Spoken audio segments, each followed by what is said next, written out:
ରାଜନୀତି କହିଲେ କ୍ଷମତା ହାସଲ ଏବଂ କ୍ଷମତା ପାଇଁ ରାଜନୀତି ଦଳ ଯେକୌଣସି ସ୍ତରକୁ ଯାଇପାରେ। ଏମିତି ଆମ ଦେଶରେ ରାଜନୀତି ଚାଲିଛି। ଏପରିକି କ୍ଷମତା ପାଇଁ ଦରକାର ପଡ଼ିଲେ ଦେଶ ଭାସିଯାଉ, ଦେଶ ବୁଡ଼ିଯାଉ, ଦେଶର ଭବିଷ୍ୟତ ଅନ୍ଧକାର ହେଇଯାଉ, ଏହା ମଧ୍ୟ ଚିନ୍ତା କରିବା ପାଇଁ ରାଜନୈତିକ ଦଳମାନେ ରାଜି ନୁହନ୍ତି। ଏଭଳି ରାଜନୀତିକରଣ ପାଇଁ ଦେଶର ଜନସାଧାରଣ ପ୍ରୋତ୍ସାହିତ କରି ଆସୁଛନ୍ତି। ଏହା ଆପଣମାନେ ପ୍ରମାଣ ସହିତ ଜାଣିପାରିବେ। କିନ୍ତୁ ଏମିତି ରାଜନୀତିର ଭବିଷ୍ୟତ କ'ଣ? ତେବେ ଏକଥା କହିବାର ଉଦ୍ଦେଶ୍ୟ ହେଲା, ବର୍ତ୍ତମାନ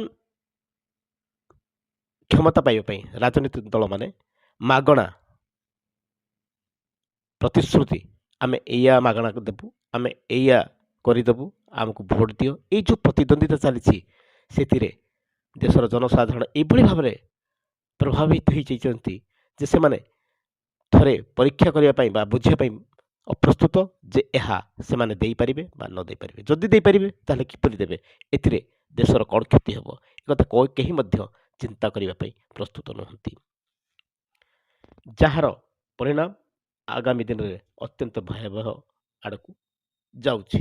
ଅବଶ୍ୟ ଏକ ଆଶ୍ଚର୍ଯ୍ୟଜନକ ଘଟଣା ଘଟିଛି ଯେ ଏ ସମ୍ପର୍କରେ କଂଗ୍ରେସର ରାଷ୍ଟ୍ରୀୟ ଅଧ୍ୟକ୍ଷ ତାଙ୍କର ମଲ୍ଲିକାର୍ଜୁନ ଖଡ଼ଗେ କହିଛନ୍ତି ଯେ ଅବାସ୍ତବ ପ୍ରତିଶ୍ରୁତି ଜନସାଧାରଣଙ୍କୁ ଦେଇ ନିର୍ବାଚନ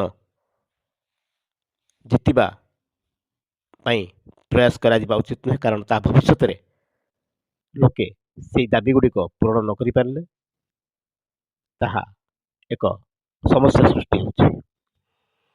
ତେଣୁ ସେ କହିଲେ ଯେ ମୁଁ ମହାରାଷ୍ଟ୍ରର ନେତାମାନଙ୍କୁ ଆଗରୁ କହିଛି ଯେ ଅବାସ୍ତବ ପ୍ରତିଶ୍ରୁତି ନ ଦେବା ପାଇଁ।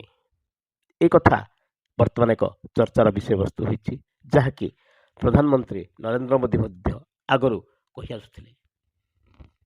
ରାହୁଲ ଗାନ୍ଧୀ ଗତ 2024 ନିର୍ବାଚନ ହେଉ କିମ୍ବା ତା ପୂର୍ବ ନିର୍ବାଚନରେ ହେଉ ମିଥ୍ୟା ପ୍ରତିଶ୍ରୁତି କଂଗ୍ରେସ ସରକାରକୁ ଆସିଲେ ଖଟାଖଟ 8,500 ଟଙ୍କା ଏକାଉଣ୍ଟକୁ ଚାଲି ଆସିବ, ବର୍ଷକୁ ଲକ୍ଷେ ଟଙ୍କା ଦିଆଯିବ, ଯାହା ଅତ୍ୟନ୍ତ ମିଥ୍ୟା ଅବାସ୍ତବ ପ୍ରତିଶ୍ରୁତି ଏଭଳି ମଧ୍ୟ ଦେବା ପାଇଁ ପଛେଇ ନାହାନ୍ତି। ଏବଂ ସେମାନେ ଯେଉଁ ପ୍ରତିଶ୍ରୁତି ଦେଇଥିଲେ ସରକାରକୁ ଆସିଥିଲେ ହିମାଚଳ ପ୍ରଦେଶ, ତେଲେଙ୍ଗାନା ଏବଂ କର୍ଣ୍ଣାଟକରେ, ସେହି ପ୍ରତିଶ୍ରୁତି ଗୁଡ଼ିକୁ ପୂରଣ କରିବା ପାଇଁ ତାଙ୍କୁ କେତେ ଋଣ କରିବା ପାଇଁ ପଡ଼ୁଛି ଏବଂ ଏ ଋଣ ଭାର ଆଗାମୀ ଦିନରେ ଆଗାମୀ ଯୁବପିଢ଼ି ହୁଅନ୍ତୁ ବା ଜନସାଧାରଣଙ୍କ ପାଇଁ କେତେ ବୋଝ ହୋଇ ଠିଆ ହେବ, ସେ କଥା ବୋଧେ ଖଡ଼ଗେ ବର୍ତ୍ତମାନ ମର୍ମେ ଅନୁଭବ କଲେଣି ଏବଂ ଏହା ପରିଣାମ କେତେ ଦୁର୍ବିଷହ ହୋଇପାରେ ସେ କଥା ହୁଏତ ଖଡ଼ଗେ ଅନୁଭବ କରିବା ପରେ ତାଙ୍କର କଂଗ୍ରେସ ନେତାଙ୍କୁ ପରାମର୍ଶ ଦେଇଛନ୍ତି ଯେ ଅବାସ୍ତବ ପ୍ରତିଶ୍ରୁତି ଯାହା ପୂରଣ କରାଯାଇପାରିବ ନାହିଁ ସେଗୁଡ଼ିକ ନିର୍ବାଚନରେ ସମୟରେ ନ ଦେବା ପାଇଁ ତାଙ୍କ ନେତାମାନଙ୍କୁ ପରାମର୍ଶ ଦେଇଛନ୍ତି। ମାତ୍ର ଏହି ପରାମର୍ଶ କେତେ ପରିମାଣରେ ରାହୁଲ ଗାନ୍ଧୀ ମାନୁଛନ୍ତି ତାହା ଦେଖିବାକୁ ବାକି ରହିଲା। ପ୍ରକୃତ ପକ୍ଷରେ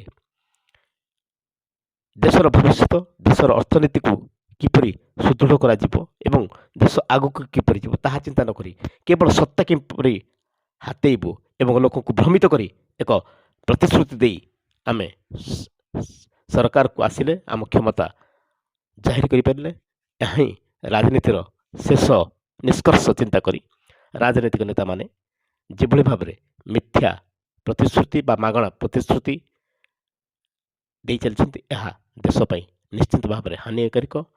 ଏହାକୁ ମଧ୍ୟ ପ୍ରଧାନମନ୍ତ୍ରୀ ନରେନ୍ଦ୍ର ମୋଦି ସମାଲୋଚନା କରିଛନ୍ତି ଏବଂ ଆଗାମୀ ଦିନରେ ଦେଶର ଅର୍ଥନୀତିକୁ କିପରି ସୁଦୃଢ଼ କରାଯାଇପାରିବ ଏବଂ ଦେଶ କିଭଳି ଶକ୍ତିଶାଳୀ ହେବ ତା ଉପରେ ଧ୍ୟାନ ଦେବା ପାଇଁ ସେ ଚିନ୍ତା କରିଛନ୍ତି।